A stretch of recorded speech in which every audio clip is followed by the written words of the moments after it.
Today we're doing vegan food prep in less than 2 hours and we're just going to get right into it. So I'm starting off with boiling some lentils and I'm just going to boil them in salted water for about 45 minutes. While that's boiling, we're going to work on our pumpkin protein coffee cake. So we're making the crumble topping first. So we have some almond flour. I'm using the Truvia brown sugar.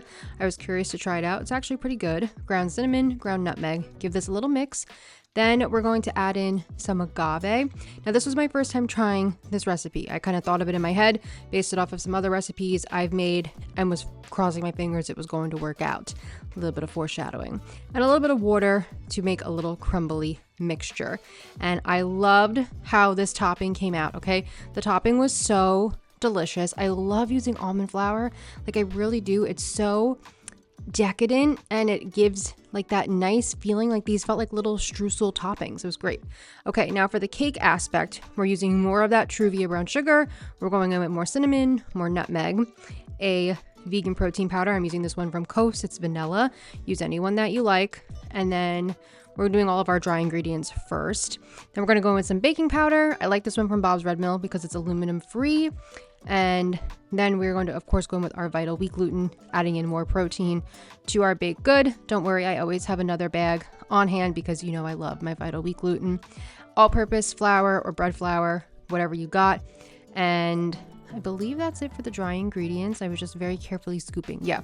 So then mix this all up, give it a mix, and get everything well incorporated. And with this food prep, I just wanted to show you guys making everything in real time. There was no order. It's just how the order in my head made sense. Things that would take the most amount of time to start on that and end with the least. So then I added in some pumpkin puree, some Ripple Pea protein milk, vanilla extract, and gave this another mix around. It felt very dry, so I added in some water, kept mixing, and I was really happy with it. I thought that the consistency looked good, and I thought it was good.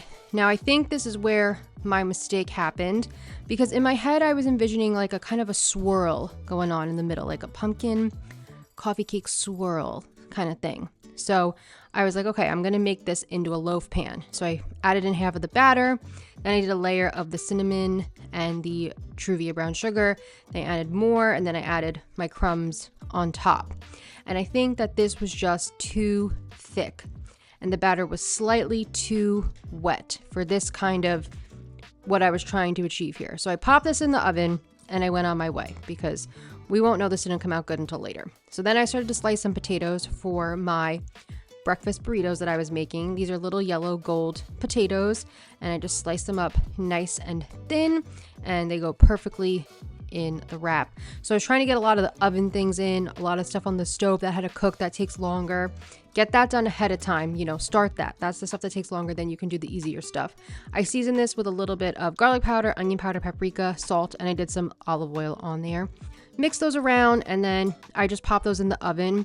They went in the same temperature as the cake, so that was 350 Fahrenheit. I should have put them in a little bit higher, but it's fine. I just put them in and I just let them cook until they got crispy, spread them out on my little pan, and that was it. Set it and forget it. Put them in there. Don't even think about it. Now, I was going to make a lentil salad. So at this point, our lentils were getting closer to being done cooking. They weren't entirely ready, but we were getting there. So I was going to chop up some hearts of palm. And I was also just trying to use whatever I had in the house, some canned things, just things that I was like, okay, I have to start using some stuff instead of always buying. I kind of always end up buying instead of just using what I already have. Then I had these artichoke hearts. These were already quartered, so I didn't even bother slicing them. The hearts of palm, obviously, I sliced up. And then I cut up some carrots so we could get some nice crunch and color and texture in there. And, a lentil salad is whatever you want to make it. You add in whatever vegetables you like. You add in whatever textures, flavors. Its possibilities are literally endless. And then I did a can of olives. So I just opened that can, drained and rinsed. And then I popped those in there, my big bowl. I wanted a little bit of heat, so I did some of these sliced cherry peppers. Again, just slicing them up, put them in there, chopping them, little kind of a rough chop. And then when my lentils were done cooking, I added them in there, gave everything a mix. I always go pretty simple on my bean salads. I just like a little bit of olive oil, a little bit of balsamic vinegar, balsamic glaze, and then I will add in some seasonings like garlic powder, onion powder, a little bit of salt to taste, some black pepper maybe, or red pepper flakes if I'm feeling it. But because I already put in those hot peppers, I didn't even do that. And balsamic glaze is just a thickened, reduced down version of balsamic vinegar. It's very sweet. It almost looks like a syrup. It's delicious. And you could either make it yourself or you can get it in the food store. I just get it in the food store. And I mixed it all up and I tasted it and it tasted good. And this was a fun one because I got to use some canned goods that I always kind of just keep around, and I'm just kind of always waiting for an opportunity to use them. So I put them in my little container. Now I was going to move on to making the tofu scramble for our breakfast burritos. So I took some extra firm tofu out of the fridge. I'll have that strainer container linked in the description box down below because it's one of my favorite things in the world.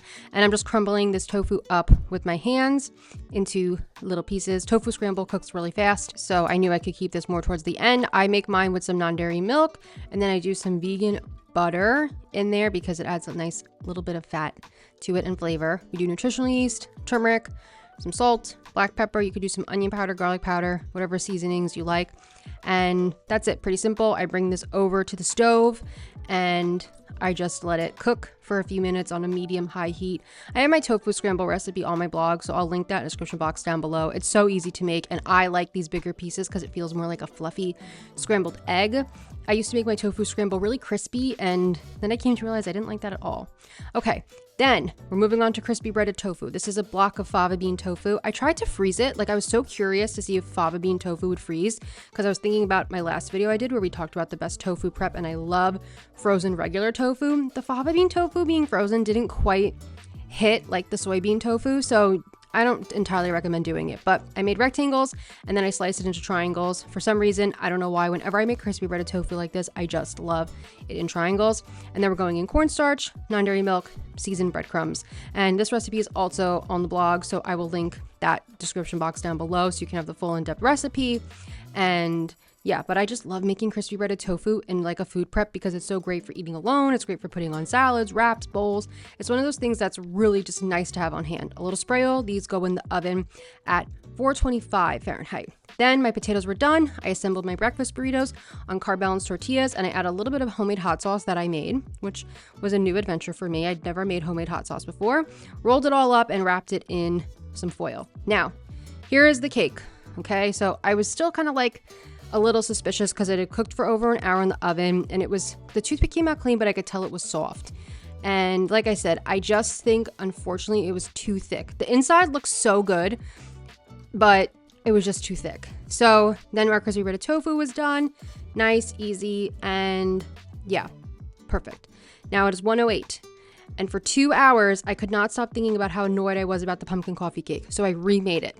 Now I slightly altered the batter. The recipe that's in the description box will be the correct recipe now. Okay, it's a little bit drier than it was. I used a bigger pan because I was like, okay, I think this just needs a bigger pan, like an 8x8 or a 9x9. Doesn't need to be in a loaf. And I just made a single layer. And then I did the same kind of crumble topping. And I also baked this in the oven, 375 for about, I believe about 40 minutes. Just check the description box, and it came out so much better. I am so glad that I redid it. Okay, the flavor is so good. This cake is amazing. It has so much protein in it, and it's like 14 grams of protein per slice, which is so awesome for a baked good. And it's perfect. It's seasonal. You can enjoy it with a cup of tea. So I'm glad I gave it some redemption. And this was some food that I prepped to keep me, full and satiated and nourished for a few days. So I hope you guys enjoyed. All the recipes are written down in the description box down below. Check that out. Thank you so much for watching. Thank you for being here, and I'll see you soon in more videos. Bye.